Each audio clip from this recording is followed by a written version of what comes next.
ஏன் இயேசு கிறிஸ்து நம்மளை பரிசுத்தவர்களாக மாற்றணும்? ஏன் இயேசு கிறிஸ்து நம்மளை குற்றமற்றவர்களாக மாற்றணும்? ஏன் இயேசு கிறிஸ்து நம்மளை கண்டிக்கப்படாதவர்களாக மாற்றணும்? ஏனென்றால் அப்பொழுதுதான் நாம் அவருக்கு முன்பாக நிற்க முடியும். இல்லையா? நாம் தேவனுக்கு முன்பாக நிற்க வேண்டும் என்றால் என்ன தேவை? பரிசுத்தரா இருக்கணும், குற்றமற்றவர்களா இருக்கணும், கண்டிக்கப்படாதவர்களா இருக்கணும்.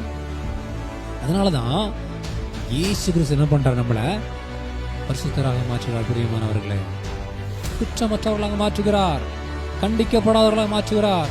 அது உங்களால என்னால முடியாத பட்சத்துல, உங்களால என்னாலையும் நம்மை நாமே பரிசுத்தப்படுத்த முடியல, நம்மை நாமே குற்றமற்றவர்களாக மாற்ற முடியவில்லை, நம்மை நாமே கண்டிக்கப்படாதவர்களாக மாற்ற முடியவில்லை.